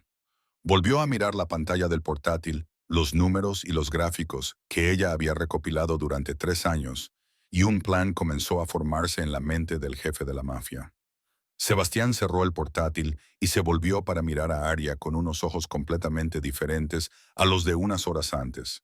Ya no era la mirada de un depredador estudiando a su presa, sino la mirada de alguien que intentaba encajar las piezas de un complejo rompecabezas. Sacó una silla de la pequeña mesa de la cocina, le indicó que se sentara frente a él y le dijo en voz baja, sin tono amenazante, «Cuéntame todo desde el principio». Arya miró a Lucas, que seguía durmiendo en el sofá, dudó durante un largo momento y finalmente se sentó y comenzó a contar la historia que nunca le había contado a nadie en su totalidad. Comenzó 9 años antes, cuando ella tenía 19 años y Lucas 9. Sus padres regresaban a casa después de la cena de su 25 o aniversario de boda cuando un camión con los frenos averiados se saltó un semáforo en rojo. Murieron en el acto sin tener la oportunidad de despedirse, sin testamento, sin preparación para dejar a 2 niños solos en el mundo. Arya recibió la llamada de la policía a las 3 de la madrugada y su vida cambió para siempre a partir de ese momento. Dejó la escuela durante 1 año para organizar el funeral, vender la casa para pagar la hipoteca, encontrar un apartamento más pequeño y convertirse en la tutora legal de Lucas. Cuando ni siquiera tenía la edad legal para beber, trabajaba en 3 empleos a la vez. Por la mañana servía mesas, por la tarde trabajaba de cajera y por la noche limpiaba oficinas, durmiendo una media de 4 horas al día durante todo ese año. Luego volvió a la universidad, estudiando por las tardes y los fines de semana, y se graduó en finanzas como la mejor de su clase. No porque fuera más inteligente que los demás, sino porque no tenía derecho a fracasar. Lucas necesitaba que ella triunfara. Lucas necesitaba que ganara lo suficiente para poder cuidar de él. A los 23 años, Arya fue contratada por Morgan Whitfield, una de las mayores empresas de inversión de Wall Street. Ascendió rápidamente de analista junior a especialista senior en solo 2 años. Sus compañeros la llamaban la prodigio de los datos, por su capacidad para ver patrones que nadie más podía ver. A los 25 años, descubrió algo que nunca debió haber visto. Mientras analizaba las transacciones internas para un proyecto de auditoría, notó irregularidades en las cuentas gestionadas directamente por el director financiero, Richard Whitfield. El dinero salía a través de empresas ficticias en el extranjero. Las cifras se alteraban sutilmente y alguien estaba blanqueando una enorme cantidad de dinero ante las narices de la dirección. Arya creyó ingenuamente que estaba haciendo lo correcto al reunir pruebas para denunciarlo. No sabía que Whitfield tenía ojos y oídos por todas partes. No sabía que la había estado vigilando desde la primera semana en que comenzó a investigar.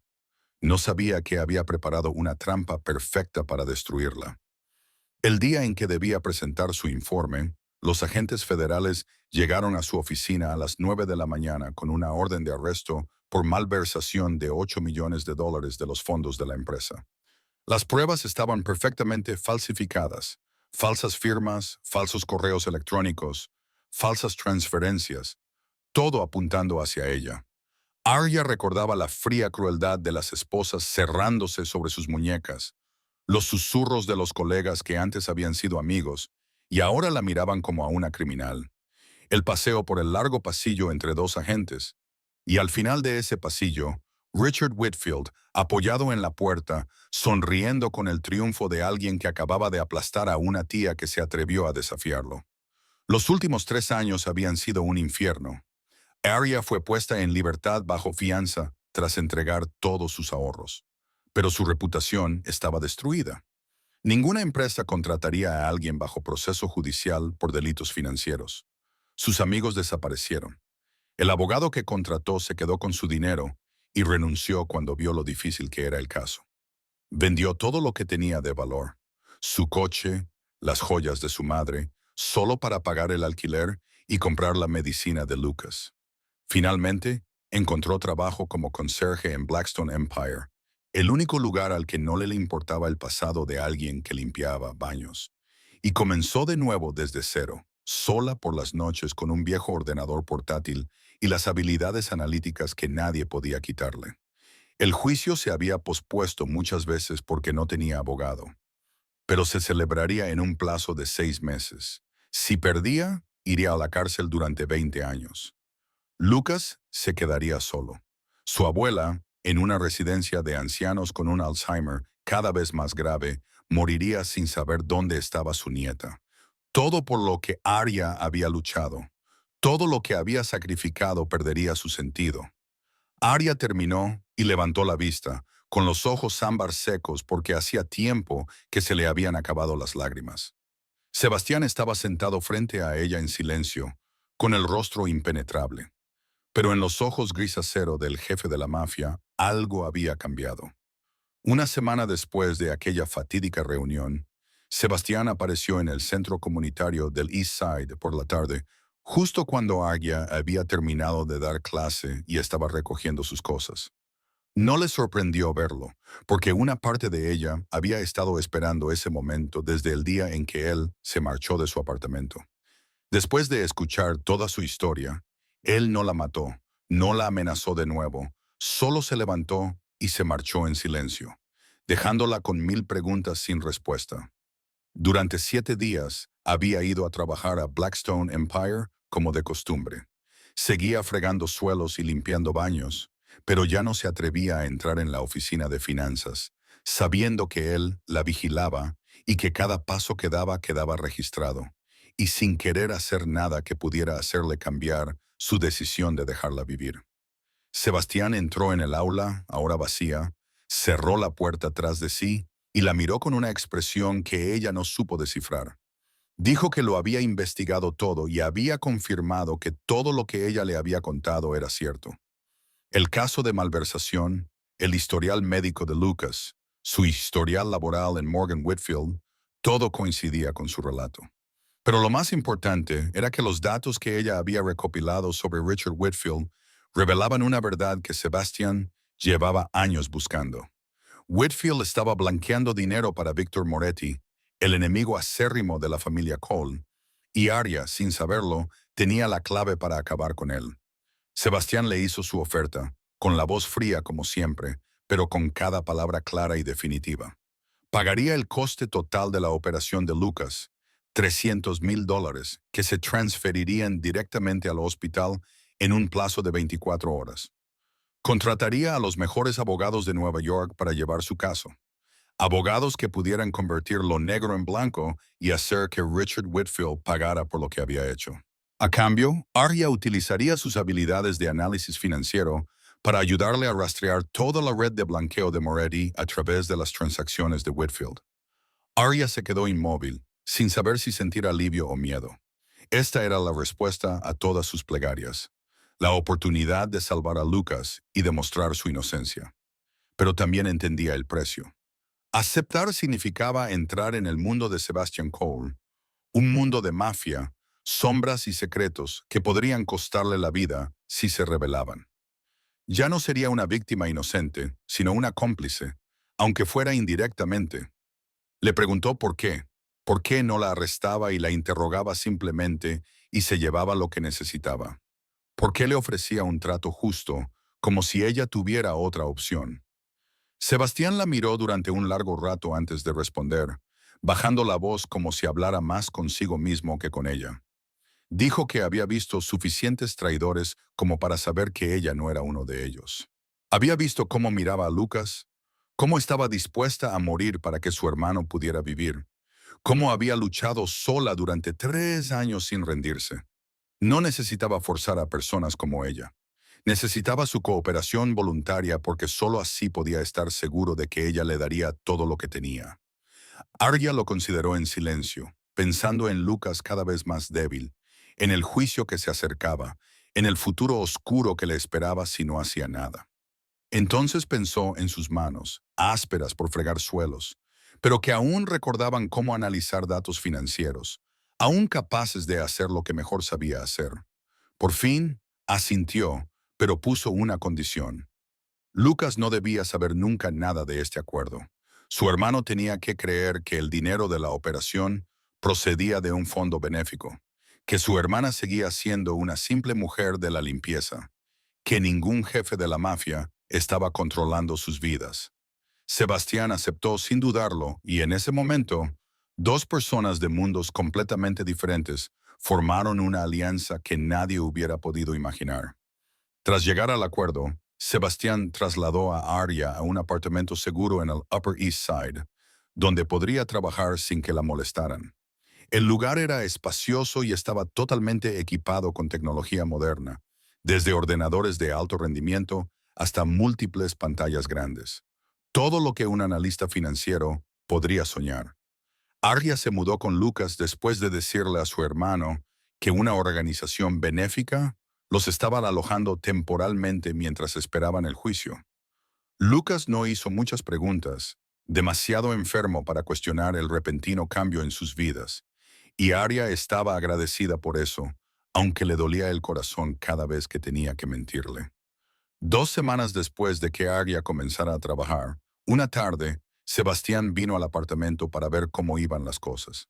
Pero esta vez no vino solo. La niñera de Ethan había enfermado gravemente de repente y había sido hospitalizada. Los guardaespaldas no podían cuidar de un niño de 8 años tan activo, y Sebastián no tuvo más remedio que traer a su hijo con él. Ethan entró en el apartamento con su habitual expresión tímida, con los ojos muy abiertos, escudriñando el espacio desconocido con una mezcla de curiosidad e inquietud. Lucas estaba sentado en el sofá viendo una película después de su cita médica habitual. Y cuando el delgado joven de 18 años vio al niño más pequeño de pie en la puerta, ambos se miraron en silencio, como dos ciervos que se encuentran en el bosque. Sebastián estaba a punto de decirle a Ethan que se sentara en silencio en un rincón y no molestara a los adultos que estaban trabajando. Pero antes de que pudiera hablar, Lucas se adelantó y le preguntó a Ethan si le gustaba jugar a los videojuegos. Su voz era débil, pero amistosa. Ethan miró a su padre en busca de permiso. Y cuando Sebastián asintió, el chico corrió a sentarse junto a Lucas con un entusiasmo que Sebastián rara vez veía en su hijo. Los dos chicos empezaron a jugar a videojuegos en la PlayStation que había en el apartamento, y en 15 minutos la distancia entre ellos había desaparecido por completo. Sebastián se sentó en la mesa de trabajo con Arya, fingiendo concentrarse en los gráficos y los números de las pantallas, pero sus ojos gris acero no dejaban de desviarse hacia los chicos del sofá. Ethan se reía. No era la sonrisa educada que usaba con las niñeras o los guardias, ni la sonrisa cautelosa que había aprendido para complacer a los adultos, sino una risa auténtica que gritaba cuando perdía, aplaudía cuando ganaba y se volvía hacia Lucas con admiración cuando el chico mayor le enseñaba movimientos secretos. Sebastián no recordaba la última vez que había visto a su hijo reír así. Quizás fue antes de la traición de su madre. Antes de que Sebastián la echara y se quedara con el bebé. Antes de que el niño creciera en una casa lujosa pero fría, con un padre que no sabía cómo mostrar amor. Arya también miraba el sofá, con sus dos ojos ámbar iluminados por algo que Sebastián nunca había visto antes en ellos. Lucas sonreía, con un ligero rubor en las mejillas, enseñando pacientemente a Ethan cómo controlar al personaje del juego con el cuidado gentil de un hermano mayor. Se dio cuenta de que era la primera vez en años que Lucas tenía un amigo con quien jugar, alguien que no lo miraba con lástima por su enfermedad. No lo trataba como a un niño que iba a morir, sino simplemente como a un amigo normal. Los dos adultos se miraron a través de la habitación sin hablar, y en ese momento algo cambió entre ellos. Ya no eran solo un jefe de la mafia y un conserje obligados a cooperar, sino dos padres que veían a sus hijos encontrar la alegría en una simple amistad. Sebastián fue el primero en apartar la mirada, y su expresión volvió a ser la fría de siempre. Pero Arya ya había visto un destello de algo en sus ojos gris acero, una calidez que sospechaba que ni siquiera él sabía que aún podía sentir.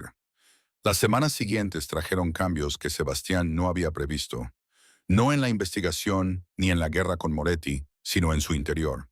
Empezó a buscar razones para acudir al apartamento seguro más a menudo de lo necesario, diciéndose a sí mismo que necesitaba comprobar los progresos, asegurarse de que Arya no hacía nada sospechoso, revisar los últimos informes. Pero en el fondo sabía que eran excusas que inventaba para justificar el hecho de estar donde ella estaba. Solía acudir por las tardes, después de terminar su trabajo en Blackstone Empire. Llevaba a Ethan con la excusa de que el niño necesitaba un compañero de juegos. Ethan y Lucas se habían vuelto inseparables. Dos niños solitarios que finalmente se habían encontrado en una amistad pura, ajena a la oscuridad del mundo adulto. Mientras los niños jugaban en el sofá, Sebastián se sentaba en el escritorio y observaba a Arya. Ella trabajaba con tal concentración que se olvidaba del mundo que la rodeaba. Sus ojos ámbar fijos en la pantalla, sus dedos volando sobre el teclado a una velocidad asombrosa, su ceño fruncido cada vez que un número no cuadraba. Sebastián había contratado a docenas de expertos financieros con títulos de las universidades más prestigiosas, pero ninguno de ellos podía analizar con tanta rapidez y precisión como la delgada mujer de la limpieza que tenía delante. Se encontró admirando su inteligencia, la forma en que conectaba piezas aparentemente inconexas en un todo coherente, la forma en que explicaba ideas complejas con un lenguaje sencillo cuando él le preguntaba por su trabajo. Pero no era solo su mente. Sebastián también observaba cómo trataba a Lucas, cómo se levantaba cada hora para ver cómo estaba, incluso cuando estaba ocupada, cómo cocinaba comidas sencillas pero nutritivas, cómo sonreía a Lucas con una dulzura que no mostraba a nadie más. Él veía su agotamiento sin quejarse, su preocupación oculta tras la calma por el bien de su hermano. Cómo llevaba el peso del mundo sobre sus delgados hombros sin una sola palabra de autocompasión. Era diferente a todas las mujeres que había conocido. No le halagaba para ganarse su favor, no se acobardaba por miedo, no intentaba seducirlo para obtener ventajas. Simplemente hacía su trabajo, cuidaba de su hermano y lo trataba con el respeto mesurado de alguien que honra un acuerdo. Esa pureza le hacía querer acercarse más y alejarse más al mismo tiempo. Una noche, Sebastián fue a buscar el último informe y vio algo que le oprimió el corazón. Arya se había quedado dormida en el escritorio, con la cabeza apoyada en el brazo, la pantalla del ordenador aún iluminada con gráficos sin terminar. A su lado, una taza de café frío y un plato de pan a medio comer. Miró su rostro dormido, las ojeras bajo sus ojos, las líneas de cansancio que aún conservaban la gracia, y se dio cuenta de que llevaba mucho tiempo sin dormir lo suficiente, quizás desde años antes de que él la conociera. Sebastián se quedó allí de pie durante un largo rato, sin saber qué hacer. Entonces hizo algo que no había planeado. Se acercó al armario, sacó una manta fina y se la colocó con delicadeza sobre los hombros. La observó durante unos segundos más, levantando inconscientemente la mano, como para apartarle un mechón de pelo de la cara, pero se detuvo a mitad de camino y se retiró. Salió del apartamento en silencio, pero durante todo el camino de vuelta a su ático no pudo dejar de pensar en ella. En sus dos ojos ámbar cerrados por el sueño, en su respiración suave y regular, en la extraña sensación que se extendía por su pecho, una sensación que había jurado no volver a permitirse después de la traición de su exmujer. Richard Whitfield estaba sentado en su lujosa oficina de Morgan Whitfield, mirando el informe del investigador privado que había contratado para seguir a Arya Bennett durante 3 años. El informe revelaba algo alarmante. Ella había desaparecido de su antiguo apartamento en Queens hacía casi 2 meses. Ya no trabajaba en el turno de noche en Blackstone Empire y nadie sabía dónde estaba. Whitfield no era tonto. Sabía que Arya lo había estado investigando incluso antes de que él la incriminara. Y la había mantenido bajo vigilancia durante 3 años para asegurarse de que nunca pudiera darle la vuelta a la tortilla. Pero ahora había desaparecido como el vapor, y eso solo podía significar que había encontrado protección en alguien lo suficientemente poderoso como para ocultarla de él. Whitfield cogió el teléfono y llamó a Victor Moretti, el socio silencioso para el que había estado blanqueando dinero durante años. Le informó de la situación y le pidió a Moretti que encontrara a Arya porque, si ella tenía suficientes pruebas sobre la red de blanqueo, ambos caerían. Moretti escuchó en silencio y luego dijo fríamente que se encargaría de ello.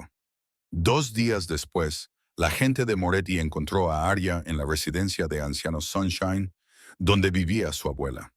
La visitaba todas las semanas los sábados por la tarde, un hábito que no podía abandonar, aun sabiendo que la ponía en peligro. Moretti ordenó a 2 sicarios que la siguieran y esperaran una oportunidad. Esa tarde, Arya salió de la residencia con el corazón encogido. Al darse cuenta de que su abuela ya no la reconocía, la anciana le había preguntado quién era. La había llamado por el nombre de su madre y había llorado por unos nietos cuyos rostros ya no recordaba. Arya caminaba hacia la parada del autobús bajo la luz tenue del atardecer. Su mente estaba entumecida por el dolor. Sin darse cuenta de que 2 figuras la seguían, estos atacaron cuando ella giró hacia un atajo que solía tomar para ahorrar tiempo. Una mano áspera le tapó la boca por detrás. Otro brazo la rodeó por la cintura y la arrastró hacia la oscuridad. Arya se debatió e intentó gritar, pero no le salió ningún sonido. La empujaron contra la pared de ladrillo. Su cabeza se golpeó con fuerza contra la superficie y el mundo dio vueltas. Uno de los hombres la agarró del pelo, le echó la cabeza hacia atrás y le dijo fríamente que el señor Moretti le enviaba saludos, que se había entrometido donde no debía y que ahora lo pagaría. El otro comenzó a golpearla en el estómago, golpes fuertes que la doblaban de dolor, le robaban el aliento, le robaban la voz, dejándola solo con su resistencia. La sangre brotaba de la herida en su cabeza y le corría por la cara, y Arya pensó que moriría allí, en ese callejón oscuro y sucio, sin que nadie la viera. sin que nadie la recordara. Y Lucas esperaría eternamente a una hermana que nunca volvería. Pero la muerte no llegó. En su lugar, una figura apareció en la entrada del callejón, moviéndose rápido como un fantasma en la noche. Sebastián no dijo nada, no dio ninguna advertencia, no dio tiempo a reaccionar. Se abalanzó como una bestia desatada, agarró al hombre que sujetaba a Arya y le estrelló la cabeza contra la pared de ladrillos con un sonido repugnante. El otro sacó un cuchillo, pero Sebastián fue más rápido. Bloqueó la hoja con su brazo izquierdo, ignorando el profundo corte por el que brotaba sangre, y con su mano derecha ya había desenfundado su pistola. Dos disparos resonaron en la noche, agudos y despiadados, y ambos sicarios cayeron inmóviles al suelo. Sebastián se situó entre los cadáveres, respirando con dificultad, con la camisa blanca empapada en sangre y los ojos gris acero aún ardiendo con una ira incontenible. Arya se sentó temblando contra la pared, mirándolo conmocionada. Había visto al verdadero monstruo que era Sebastian Cole. Lo había visto matar sin pestañear, sin dudar, sin remordimientos. Sin embargo, lo que la hacía temblar no era el miedo a su brutalidad, sino darse cuenta de que había matado para salvarla, que había recibido heridas para protegerla, que había estado allí cuando más lo necesitaba. Sebastián se arrodilló a su lado y la miró a los ojos, con la voz ligeramente temblorosa, y le preguntó si estaba bien, con una preocupación genuina que ella nunca había oído en la voz del jefe de la mafia. Arya no pudo responder, solo lo miró, y las lágrimas comenzaron a correr por sus mejillas, mezclándose con la sangre de la herida de la cabeza. Sebastián llevó a Arya a un hospital clandestino. La organización solía tratar a los miembros heridos sin informar a las autoridades, en unas instalaciones clandestinas situadas bajo el sótano de una clínica privada de Brooklyn, equipadas como una auténtica sala de urgencias con médicos y enfermeras que habían jurado guardar silencio. Arya fue atendida de inmediato. La herida de la cabeza necesitaba 7 puntos de sutura. Tenía las costillas muy magulladas, aunque afortunadamente no rotas, y le estaban saliendo moratones de color púrpura oscuro por todo el cuerpo. El médico dijo que necesitaba al menos una semana de descanso, sin trabajar ni estresarse, solo durmiendo y dejando que su cuerpo se curara. Sebastián asintió. Ordenó a Daniel que duplicara la seguridad alrededor de las instalaciones. Luego acercó una silla a la cama de Arya y se sentó. Daniel lo miró con sorpresa y le dijo que otros podían quedarse vigilando y que Sebastián debería irse a casa y curarse la herida de su propio brazo. Pero Sebastián le lanzó una mirada fría que hizo que el leal hombre se inclinara y se marchara sin decir nada más. Esa noche, Sebastián se sentó junto a la cama de Arya durante horas, observando su rostro en el sueño inducido por el dolor, con las mejillas hinchadas y magulladas, los labios agrietados y las vendas blancas alrededor de la cabeza manchadas de sangre seca. Sin embargo, incluso así tenía una frágil belleza que cautivaba su mirada. La observó y sintió una oleada de ira en su pecho, no hacia ella, sino hacia sí mismo por no haberla protegido mejor, y hacia Moretti y Whitfield por atreverse a tocar a alguien que era suyo. Y ese pensamiento lo sorprendió. ¿Quién era ella para él? Una socia comercial, una herramienta para destruir a un enemigo, una mujer de la limpieza a la que había salvado por casualidad. Y sin embargo, si eso era todo, ¿por qué estaba sentado allí toda la noche en lugar de dejarlo en manos de sus hombres? ¿Por qué sintió como si le hubieran clavado un cuchillo en el pecho cuando la vio golpeada en el callejón? ¿Por qué había matado a esos dos hombres con una brutalidad mucho mayor de la necesaria, como si hubieran violado algo sagrado para él? Sebastián cerró los ojos y vio el rostro de su exmujer, la mujer a la que había amado más que a su propia vida, la mujer en la que había confiado plenamente, la mujer que había vendido su información al enemigo y casi destruido el imperio que su padre había construido con sangre. Desde ese día, había jurado no volver a confiar en ninguna mujer, no volver a ser débil por nadie más que por Ethan. Su corazón se había congelado y creía que permanecería así hasta su muerte. Y entonces apareció Arya, con sus ojos ámbar llenos de orgullo y dolor, con un coraje que no suplicaba ante la muerte, con un amor incondicional por un hermano enfermo, con la pureza de alguien traicionado por el mundo, pero que no se había vuelto amargado. No se parecía en nada a su antigua esposa. No quería nada de él, solo una oportunidad justa. No seducía ni manipulaba. Simplemente era ella misma, y eso era más peligroso que cualquier plan. Arya se movió en su sueño, moviendo los labios como si pronunciara un nombre. Y sin pensarlo, Sebastián se inclinó y tomó su pequeña mano entre las suyas. No sabía lo que estaba haciendo ni lo que quería. Solo sabía que en ese momento no podía dejarla sola. 2 semanas después del ataque, Arya se había recuperado lo suficiente como para ponerse de pie y volver a caminar.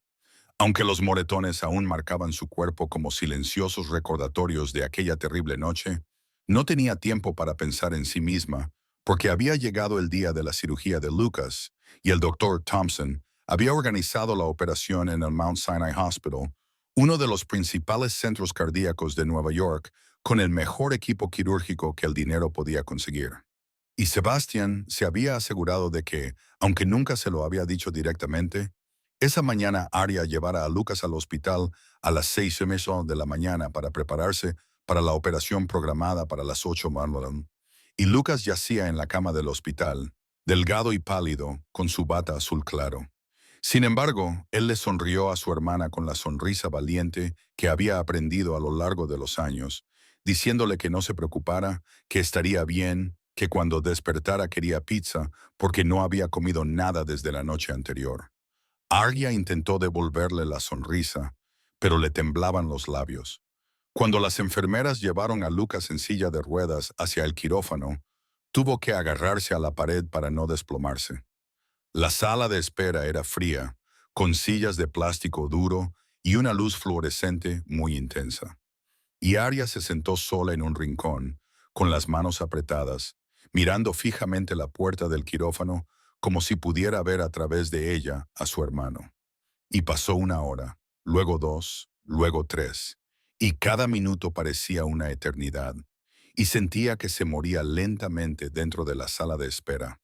Y no se dio cuenta de cuándo llegó Sebastián.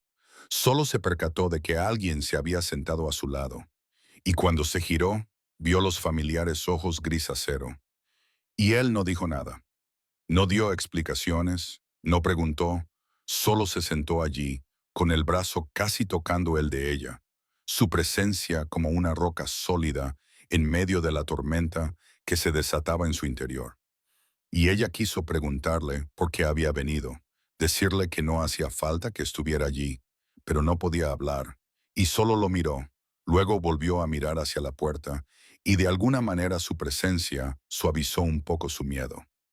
Pasaron 4 horas, luego 5, luego 6, y durante la sexta hora, Ethan llegó con su niñera. El niño y su padre se apresuraron a preguntarle a su padre, ansiosos, si Lucas estaba bien, cuándo saldría, si su amigo estaría bien, y Sebastián puso su mano sobre la cabeza de su hijo y le dijo que Lucas estaría bien, que los mejores médicos lo estaban atendiendo. Y Arya los observó y vio a un Sebastián diferente, no al frío y despiadado jefe de la mafia, sino a un padre que intentaba consolar a su hijo con toda la ternura que poseía. Y pasaron 7 horas, luego comieron y, finalmente, se abrió la puerta del quirófano y salió el Dr. Thompson, todavía húmedo por el sudor, y Arya se levantó de un salto, con las piernas temblando tanto que casi se cae. Pero una mano firme la agarró del brazo y Sebastián se colocó a su lado, sosteniéndola mientras el médico se acercaba. El doctor Thompson sonrió, la primera sonrisa auténtica que ella le había visto, y dijo que la operación había sido un éxito, que la nueva válvula se había colocado perfectamente, que Lucas estaba en recuperación y que todos los signos vitales eran estables, que necesitaría tiempo para recuperarse, pero que creía que el niño llevaría una vida normal y saludable. Arya escuchó las palabras, pero no pudo asimilarlas. Éxito, salud, vida normal, palabras con las que había soñado durante años, palabras que pensaba que nunca escucharía y que ahora resonaban ante ella como un milagro. Y entonces, el muro que había construido durante 3 años finalmente se derrumbó. Las lágrimas brotaron incontrolablemente. Sus hombros temblaban con los sollozos, y antes de darse cuenta de lo que estaba haciendo, se volvió y abrazó a Sebastián, hundiendo el rostro en su pecho y llorando como nunca se le había permitido llorar, liberando 3 años de dolor, miedo y desesperación. Sebastián se quedó paralizado al principio, con el cuerpo tenso. Luego, lentamente, muy lentamente, levantó los brazos y la rodeó con ellos, abrazándola mientras ella lloraba. Y Daniel se quedó al final del pasillo observando. Su jefe abrazaba a la mujer de la limpieza en el pasillo del hospital con una expresión indescriptible, sabiendo que algo había cambiado para siempre. 2 semanas después de la operación, Lucas se estaba recuperando mejor de lo que los médicos habían pronosticado. Podía sentarse, reír con Ethan durante las videollamadas y el color volvía poco a poco a sus pálidas mejillas. Arya pasaba la mayor parte del tiempo en el hospital cuidando de él. Pero cada noche seguía volviendo al seguro apartamento para continuar con el análisis de datos que le había prometido a Sebastian. Y esa noche, mientras Lucas dormía plácidamente en su habitación del hospital con una enfermera cerca, Arya se sentó frente al ordenador y completó las últimas piezas del rompecabezas que llevaba meses armando.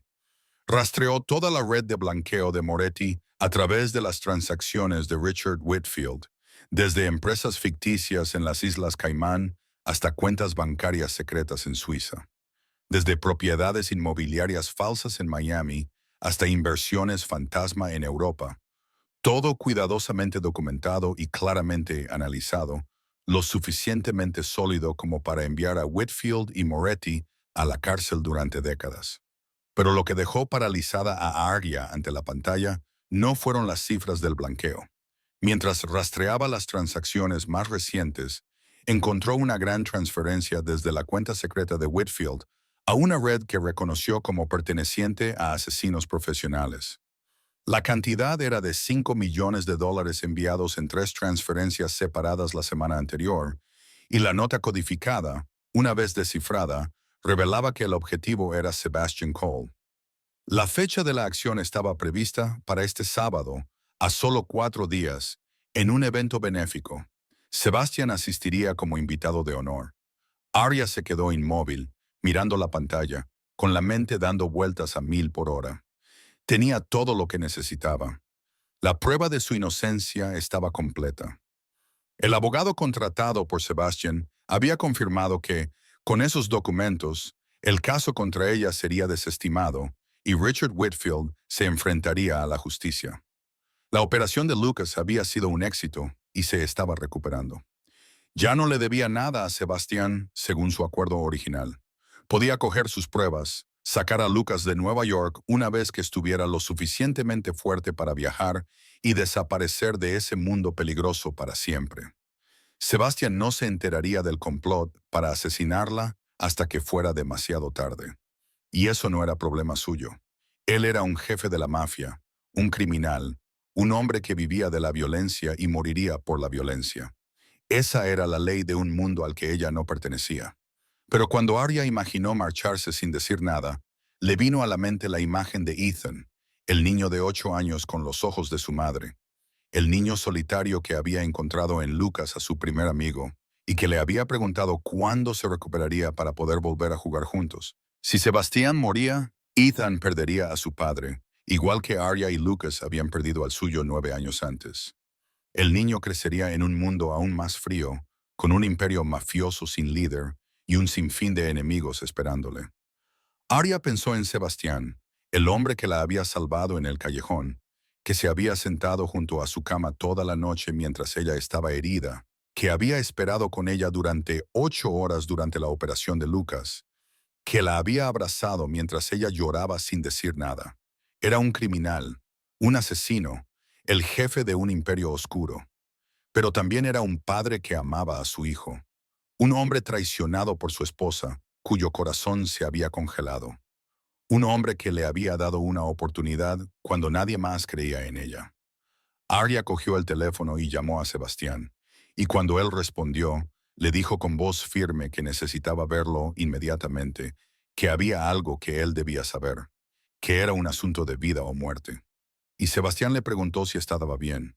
Su voz transmitía la preocupación que ella había aprendido a reconocer, y Arya dijo, no era ella, era él. Él estaba en peligro.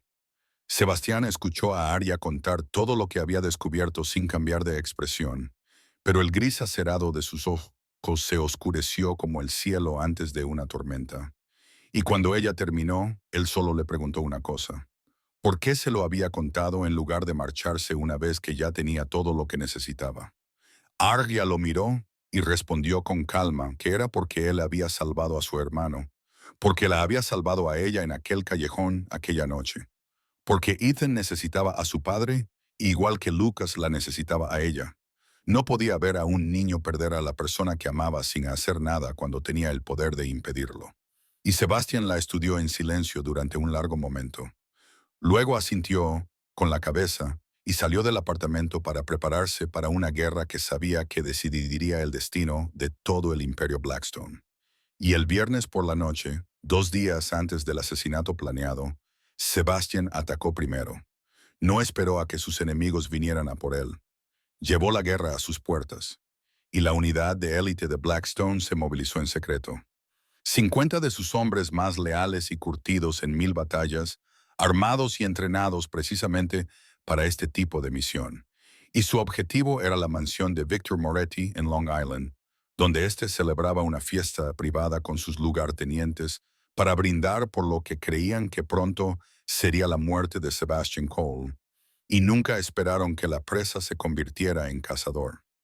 El asalto comenzó a las 11 de la noche, cuando la fiesta estaba en su apogeo y el sistema de seguridad de Moretti ya había sido desactivado desde dentro por un topo que Sebastián había colocado años antes. Los disparos rompieron la tranquilidad del barrio rico y el destello de las granadas iluminó el cielo como fuegos artificiales del infierno. Sebastián lideró el asalto por la puerta principal con una pistola en la mano y años de rabia reprimida finalmente desatada. Esa noche se convirtió en la más sangrienta de la larga guerra entre las dos familias. Los hombres de Moretti lucharon con uñas y dientes, pero fueron sorprendidos y no estaban preparados. Habitación tras habitación, la mansión se convirtió en un crudo campo de batalla. Cada sombra era una trampa y cada segundo alguien caía. Sebastián se movía por la casa como la muerte misma, frío y despiadado, cada disparo preciso y mortal, hasta que encontró a Víctor Moretti en su estudio del tercer piso tratando de escapar por la ventana. Sebastián abrió la puerta de una patada y los dos hombres se enfrentaron. En ese momento, décadas de odio pasaron entre ellos en una sola mirada. Moretti buscó su arma, pero Sebastián fue más rápido y 2 disparos, uno en el hombro y otro en el pecho, hicieron que Víctor Moretti se estrellara contra el pulido suelo de roble de su propia casa. Y Sebastián se acercó a su enemigo moribundo, lo miró con ojos de hielo y le dijo, este era el precio por tocar lo que era suyo. Y Moretti ni siquiera entendió a quién se refería, y Sebastián no se lo explicó. El último disparo acabó con la vida del jefe mafioso rival y puso fin a la guerra que había durado generaciones. Al mismo tiempo, en Manhattan, se entregó al FBI un paquete anónimo que contenía todas las pruebas de la operación de blanqueo de Richard Whitfield. Nadie sabía quién era el remitente, pero la documentación era tan meticulosa que no se podía rebatir. Se rastreaban todas las transacciones, se exponían todas las empresas ficticias y se seguía el rastro de cada dólar sucio hasta su origen. Entonces, el FBI actuó esa misma noche y a las 3 de la madrugada, Richard Whitfield fue despertado por golpes en su puerta y luces rojas y azules intermitentes que rodeaban su finca de Connecticut, y fue esposado delante de su esposa e hijos, llevado en pijama y por primera vez en su vida. La arrogancia desapareció de su rostro y dio paso al miedo. Y a la mañana siguiente, estalló la noticia de la detención del director financiero de Morgan Whitfield por fraude de blanqueo de capitales y conspiración criminal. Y entre los titulares apareció un pequeño detalle.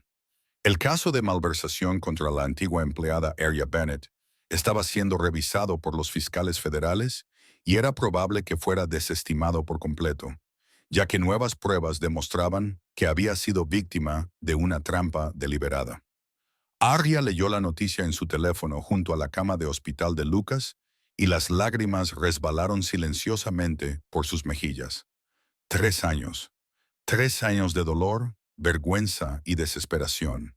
3 años de ser llamada criminal, abandonada por la sociedad, empujada al fondo del pozo. Y ahora, por fin, la verdad había salido a la luz. Ella no era culpable.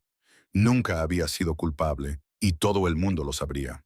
6 meses después de los acontecimientos que habían conmocionado a toda Nueva York, se celebró una pequeña pero muy significativa ceremonia de inauguración en la zona este de Queens, donde el antiguo y desgastado centro comunitario, con su letrero descolorido, había sido sustituido por un moderno edificio de 3 plantas con equipamiento contemporáneo, amplias aulas, una biblioteca informática y un salón comunitario con capacidad para cientos de personas.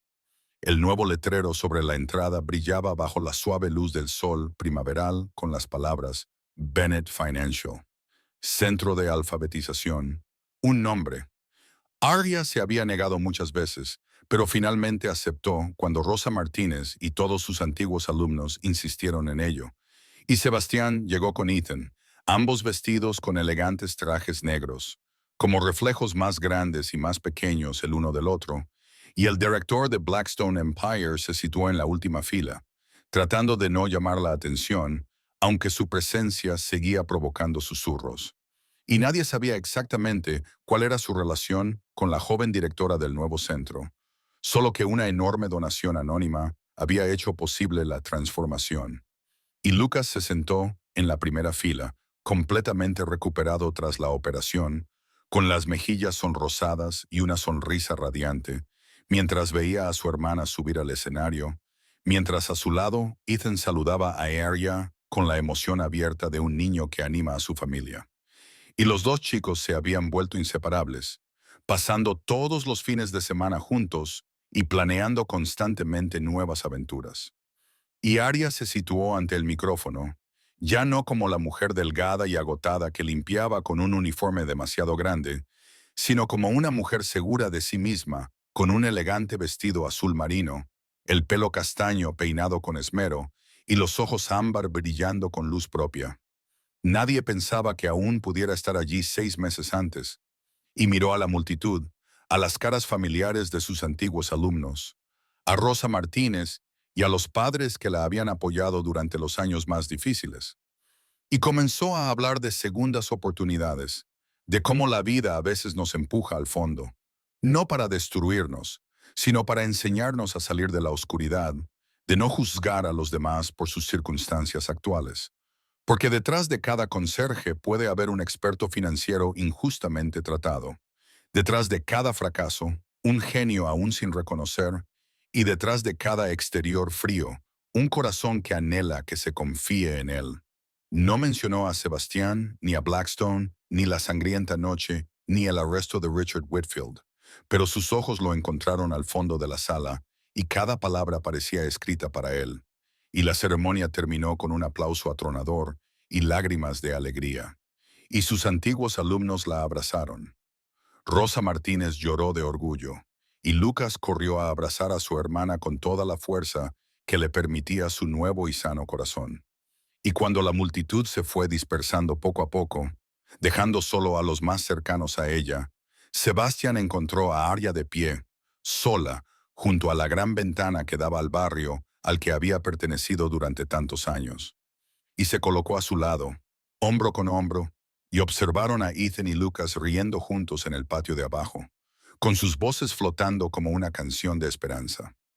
Sebastián habló primero, con voz más baja y suave de lo habitual, y le dijo que ella había cambiado su forma de ver el mundo.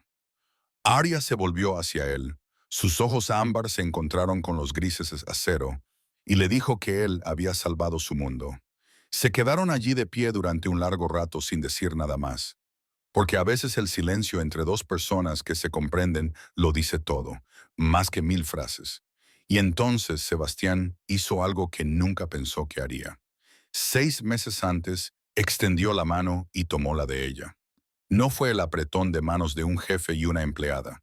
No fue el apretón de manos de aliados en un pacto comercial, sino el toque de un hombre que abría su corazón a una mujer a la que ya no quería perder. Y Arya no se apartó. Dejó que sus dedos se entrelazaran con los de él, la calidez de una mano que había matado sin pestañear, pero que también la había cubierto con una manta mientras dormía. Y supo que su historia no había terminado. Solo estaba comenzando. Y esa noche condujeron en direcciones opuestas. Sebastián volvió a su ático en lo alto de Manhattan y Arya al nuevo apartamento en Queens. Lo había alquilado para ella y Lucas, pero antes de separarse, Sebastián le preguntó si llevaría a Lucas al campamento de ciencias. Ethan asistiría el mes siguiente, y Arya sonrió y asintió. Y mientras el Maybach negro desaparecía por la calle, Arya miró el nuevo letrero que brillaba bajo las luces de la calle construido para segundas oportunidades creadas para una chica que una vez fue incriminada y empujada al fondo de la sociedad por un jefe de la mafia que había olvidado cómo confiar tras una traición. Para dos chicos solitarios que finalmente encontraron la amistad y para todos los que creen que la vida puede seguir siendo hermosa, incluso después de las noches más oscuras. Y esta historia nos enseña a no juzgar nunca a los demás por las apariencias o las circunstancias actuales, porque cada persona lleva consigo una historia invisible a los ojos. Nos recuerda que la resiliencia y el amor pueden ayudarnos a superar cualquier adversidad y que siempre vale la pena dar segundas oportunidades a aquellos que nunca se rinden. Y nos muestra que, incluso en la oscuridad más profunda, siempre hay chispas de bondad y redención esperando a ser encontradas. Y si esta historia te ha llegado al corazón, suscríbete a nuestro canal. Dale a me gusta y comparte este video con tus seres queridos para que podamos seguir compartiendo juntos historias significativas. Nos encantaría saber qué te han parecido Arya y Sebastián. ¿Alguna vez te han malinterpretado o juzgado injustamente? ¿Crees que todo el mundo merece una segunda oportunidad? Comparte tu opinión en los comentarios.